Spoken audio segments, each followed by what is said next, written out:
Yes, welcome back to channel learning. It's me Sreebhama. മക്കളെ, നമ്മുടെ examining അടുത്തെത്തി. എന്റെ മക്കൾ ഓരോരോ ചാപ്റ്റർ ആയിട്ട് ഇമ്പോർട്ടന്റ് ആയിട്ടുള്ള എല്ലാ കാര്യങ്ങളും പഠിച്ചു പോവുക. ഈ ഒരു സമയം മാക്സിമം ഉപയോഗിച്ച് കഴിഞ്ഞാൽ എന്റെ മക്കൾക്ക് ഈസി ആയിട്ട് എന്ത് ചെയ്യാൻ പറ്റും, എക്സാമിന് ഫുൾ മാർക്ക് തന്നെ സ്കോർ ചെയ്യാൻ പറ്റും.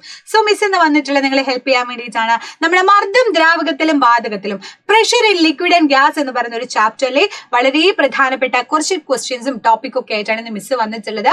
സോ നമുക്ക് ഡീറ്റെയിൽ ആയി തന്നെ നോക്കാം അല്ലെ മക്കളെ? ഏതാണ് ഇങ്ങനെയാന്ന് നോക്കല്ലേ? റെഡി അല്ലേ? സെറ്റ് അല്ലേ? അപ്പൊ നമുക്ക് നോക്കാം.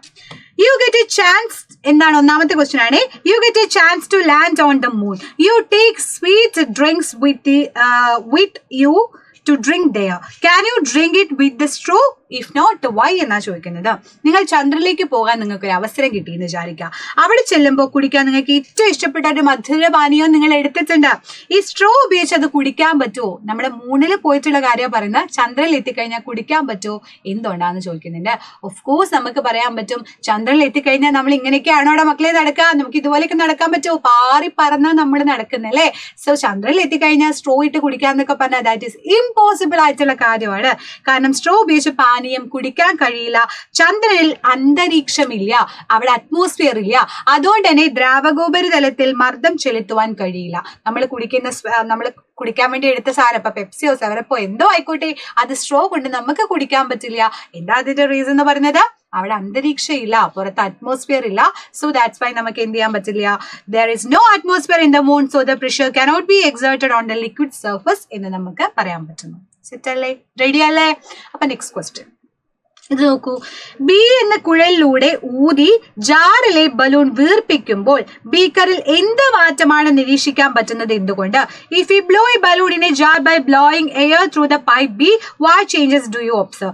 നമ്മുടെ കുഴൽ ബിയിലൂടെ നമ്മൾ ഇങ്ങനെ ഊതുന്ന സമയത്ത് ഓഫ് കോഴ്സ് നമുക്ക് എന്താ കാണാൻ പറ്റുക? ബലൂണ് വീർത്ത് വരുന്നത് കാണാൻ പറ്റും. ബലൂണ് വരിക എന്ന് പറഞ്ഞു കഴിഞ്ഞാൽ അവിടെ അതിന് നിൽക്കാൻ അത്രയും സ്പേസ് ആവശ്യമായിട്ട് വരികയാണ്. സോ അത്രയും സ്പേസ് അതിന് ആവശ്യമാണെന്നുണ്ടെങ്കിൽ നൈസായിട്ട് അത് നീതി കുഴലിലൂടെ പോയിട്ട് ഇവിടെ ബബിൾസ് ബ്ലും എന്ന് പറഞ്ഞ ബബിൾസ് ഫോം ചെയ്യും അല്ലേ. സോ അതുകൊണ്ട് നമുക്ക് ബീക്കറിൽ എന്ത് മാറ്റാൻ കാണാൻ പറ്റുക?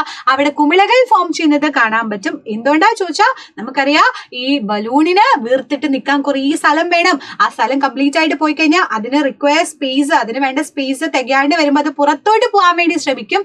സോ അതുകൊണ്ട് നമുക്ക് ഈ കുഴലിലൂടെ പോകുന്നു എന്ന് പറയാൻ പറ്റുന്നു. Next question. വീർത്ത ബലൂൺ ചുരുങ്ങുമ്പോൾ ജാറിൽ എന്ത് മാറ്റാൻ ഉണ്ടാവുക? ആ വീർപ്പിച്ച സാധനം കുറച്ച് കഴിഞ്ഞ് ഇങ്ങനെ ചുരുങ്ങിയെന്നുണ്ടെങ്കിൽ അതിന്റെ അർത്ഥം എന്താണ്? അതിന് പിന്നെ വീണ്ടും നിൽക്കാനുള്ള സ്പേസ് എല്ലാം കിട്ടി, എയറിന് ആവശ്യമായിട്ടുള്ള സ്പേസ് എല്ലാം കിട്ടിയിട്ടുണ്ട്. നമുക്കറിയാം എയർ റിക്വയർഡ് സ്പേസ് അല്ലെ. എയറിന് സ്പേസ് വേണം. ഇപ്പൊ എന്ത് സാധനം നിൽക്കുകയാണെങ്കിൽ അതിന് എന്ത് വേണം? സ്പേസ് വേണം. അതുകൊണ്ട് അവിടെ എന്ത് മാറ്റാൻ കാണാൻ പറ്റുക? ആ ബലൂൺ ചുരുങ്ങുന്നതായിട്ട് നമുക്ക് കാണാൻ പറ്റും. സോ അതിലിപ്പോ എന്താണ്? ഈ മാറ്റമാണെന്ന് മനസ്സിലായി. ഇനി താഴെ പറയുന്നത്, which on the following devices is used to measure atmospheric pressure? Atmospheric pressure, അന്തരീക്ഷ മർദ്ദം നമ്മൾ അളക്കാൻ ഉപയോഗിക്കുന്നത് ഏതാ മക്കളെ? ബാരോമീറ്റർ ആണെന്ന് നമുക്കറിയാം അല്ലെ. Instrument that used to measure atmospheric pressure is known as barometer എന്ന് പറയുന്നു. ഇമ്പോർട്ടന്റ് ആണ്, പഠിച്ചു വെക്കുക. 1 മാർക്കിനൊക്കെ ചിലപ്പോൾ ചോദിക്കാൻ സാധ്യതയുള്ളതാണ്. ചിലപ്പോൾ അതിന്റെ പിക്ചർ തന്നെ ഇത് ഏത് ഇൻസ്ട്രുമെന്റ് ആണെന്നും ചോദിക്കാൻ സാധ്യതയുണ്ട്. Ready? Next question. Find out the relation. ബന്ധം കണ്ടെത്താമോ എന്നാ ചോദിക്കുന്നത്. Barometer, Torricelli, atmospheric pressure. അത് സെറ്റാണ്. കാരണം എന്താണ്? ടോറിസെല്ലിയാണ് കണ്ടുപിടിച്ചത്, ബാരോമീറ്റർ കണ്ടുപിടിച്ചത്. അത് അന്തരീക്ഷ മർദ്ദം അളക്കാൻ ഉപയോഗിക്കുന്ന ഉപകരണമാണെന്ന് നമുക്കറിയാം. ഇനി 2 തന്നിട്ടുണ്ട്, അത് അങ്ങോട്ട് മാറ്റി തന്നിരിക്കുന്നത്. നമ്മൾ അത് എന്ത് ചെയ്യണം? കറക്റ്റ് ചെയ്തിട്ട് എഴുതണം. Bernoulli's principle, hydraulic lift, aerodynamic structure in കാറും, liquid in pressure, take off off aeroplanes, hydraulic ബ്രേക്കും മക്കൾക്ക് തന്നിട്ടുണ്ട്. സോ അതിൽ ഏതാ മക്കളെ ബന്ധം കണ്ടെത്തി കറക്റ്റ് ആയിട്ട് നമ്മൾ പൂരിപ്പിക്കാൻ പറഞ്ഞാൽ നമ്മൾ എങ്ങനെയാ ചെയ്യാ? ബാരോമീറ്റർ, ടോറിസെല്ലി, അറ്റ്മോസ്ഫിയറിക് പ്രഷർ നമുക്ക് സെറ്റ് ആണ്. അതേസമയം ബെർണോളിയുടെ തത്വം എന്താണ്? ടേക്ക് ഓഫ് എയർപ്ലെയിൻസ്, വിമാനം ഉയരുന്നതാണ് എന്ത് ചെയ്യുന്നത്? നമ്മുടെ ബെർണോളിസ് പ്രിൻസിപ്പിൾ ഒക്കെ വെച്ചിട്ട് നമുക്ക് പറയാൻ പറ്റുക. എയറോഡൈനാമിക് സ്ട്രക്ചർ, കാറുകളുടെ എയറോഡൈനാമിക് സ്ട്രക്ചറും അത് വെച്ച് നമുക്ക് പറയാൻ പറ്റും അല്ലെ. ദ ലിക്വിഡ് പ്രഷർ, ദ്രാവകം പ്രയോഗിക്കുന്ന മർദ്ദം ഉപയോഗിച്ചിട്ടാണ് നമ്മുടെ ഹൈഡ്രോളിക് ലിഫ്റ്റ്. നിങ്ങൾ കാറുകളൊക്കെ ഇങ്ങനെ ഉയർത്തുന്ന ലിഫ്റ്റ് കണ്ടിട്ടുണ്ടാവും അല്ലെ. ഈ ഹൈഡ്രോളിക് ലിഫ്റ്റ് ഒക്കെ എന്തിലാ വരുന്നത്? അതേപോലെ ഹൈഡ്രോളിക് ബ്രേക്ക് ഒക്കെ എന്തിന്റെ റിലേറ്റഡ് ആയിട്ടാണ് വരുന്നത്? ദ്രാവക മർദ്ദമാണ് വരുന്നത്. അപ്പൊ അത് നമ്മൾ കറക്റ്റ് ആയിട്ട് എന്ത് ചെയ്തിട്ടുണ്ട്? ഫിൽ ചെയ്തിട്ടുണ്ട്. Okay, next question. ഭൂമിയിൽ നിന്ന് മുകളിലോട്ട് പോകുന്തോറും അന്തരീക്ഷ മർദ്ദം കുറയുന്നത് എന്തുകൊണ്ട്? Why does atmospheric pressure decreases as we go upward from the surface of the earth. അപ്പൊ ഭൂമിയിൽ നിന്ന് നമ്മൾ എന്താണ് മുകളിലോട്ട് പോകുമ്പോൾ അറ്റ്മോസ്ഫിയർ പ്രഷറിന് എന്ത് ചേഞ്ചാ വരുന്നതെന്നാ ചോദിച്ചിട്ടുള്ളത്.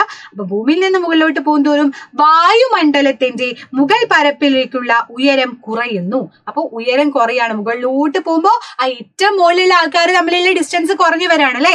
സോ അതുപോലെ വായുവിന്റെ സാന്ദ്രത ഡെൻസിറ്റി എന്ന് പറയുന്നതും കുറയുന്നത് നമുക്ക് കാണാൻ പറ്റും. So when we go upward from the earth the height of the upper region of the atmosphere എന്ന് പറയുന്നത് റെഡ്യൂസ് ആവാണ് ചെയ്യുന്നത്. So the density of air is decreases. So the atmosphere pressure decreases as we go up. മുകളിലോട്ട് പോകുമ്പോൾ നമുക്ക് ശ്വാസം കിട്ടാനൊക്കെ ഭയങ്കര പാടാ. ഈ കുന്നിന്റെ ചെരുവിലൊക്കെ നമ്മൾ കയറി കഴിഞ്ഞാൽ നമുക്ക് ശ്വാസം കിട്ടാൻ ഭയങ്കര പാടാ. എന്താ അതിന്റെ റീസൺ? അറ്റ്മോസ്ഫിയർ പ്രഷർ കുറഞ്ഞു വരുന്നോണ്ടാണ് അല്ലെ. അന്തരീക്ഷമർദ്ദം കുറഞ്ഞു വരുന്നോണ്ടാണെന്ന് നമുക്ക് പറയാൻ പറ്റുന്നു. സെറ്റല്ലയുടെ മക്കളെ റെഡിയാണ് അല്ലെ. ഇനി നെക്സ്റ്റ് ക്വസ്റ്റ്യൻ നമുക്ക് നോക്കാം. ഇതൊക്കെ നിങ്ങൾക്ക് മുമ്പത്തെ വർഷങ്ങളായി ചോദിച്ച ക്വസ്റ്റ്യൻസ് ആണ്. സോ ഓരോന്നും പഠിച്ചു വെക്കുക, ഈ ടോപ്പിക്കുകളും പഠിച്ചു വെക്കുക. ഒപ്പം മിസ് എന്തിനാ ടോപ്പിക്കും കൂടെ പറഞ്ഞിരുന്നത്? കാരണം നിങ്ങൾക്ക് കംപ്ലീറ്റ് ആയിട്ട് ആ പോർഷൻസ് മനസ്സിലാക്കണം, ക്വസ്റ്റ്യൻസ് മനസ്സിലാക്കണം. എങ്ങനെ വേണേലും ട്വിസ്റ്റ് ചെയ്ത് ക്വസ്റ്റ്യൻസ് ചോദിക്കാം കേട്ടോ. അപ്പൊ P1 എന്ന കുഴല നമ്മളോട് നൂതാൻ പറയാണ്.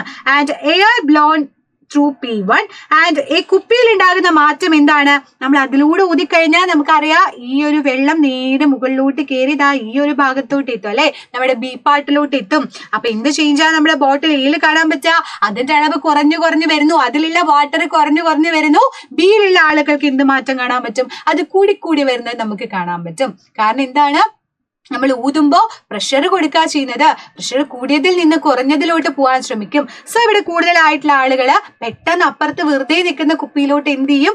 നൈസ് ആയിട്ട് പോകുക അല്ലെ. അങ്ങനെയാണ് വരുന്നത്. മനസ്സിലായി? ബീക്കറിൽ കുമിളകൾ വരുന്നത് എന്തുകൊണ്ടാണെന്ന് വിശദീകരിക്കുക. Explain Y bubble rise up on the beaker എന്ന് ചോദിച്ചു കഴിഞ്ഞാൽ നമുക്ക് ഓൾറെഡി പറയാം. അറ്റ്മോസ്ഫിയർ പ്രഷർ, അന്തരീക്ഷ മർദ്ദത്തിന്റെ റീസൺ കൊണ്ടാണ് ഇങ്ങനെ കുമിളകൾ ഉയർന്നു വരുന്നത് കാണാൻ പറ്റുന്നത്. അപ്പൊ അന്തരീക്ഷ മർദ്ദം കൂടിയതിൽ നിന്ന് കുറഞ്ഞതിലോട്ട് പോകാനാണ് എപ്പോഴും ശ്രമിക്കാന്നുള്ള കാര്യം എന്റെ മക്കളെ നോക്കി വെക്കാം കേട്ടോ. സെറ്റ് അല്ലേ? സോ ഇത്രയും ക്വസ്റ്റ്യൻസ് മിസ് ഇന്ന് ഡിസ്കസ് ചെയ്തിട്ടുണ്ട്. കുറഞ്ഞ സമയം കൊണ്ട് നമുക്ക് കൂടുതൽ മാർക്ക് വാങ്ങിക്കാം അല്ലെ. സോ അതുകൊണ്ട് തന്നെ B confident. Best of luck your exam. നിങ്ങൾ കോൺഫിഡന്റ് ആയിട്ടിരിക്കുക, അടിച്ചു പൊളിച്ച് എന്ത് ചെയ്യുക, നിങ്ങളുടെ എക്സാം എഴുതുക. സോ എന്റെ എല്ലാ മക്കൾക്കും all the very best dears. Bye, see U.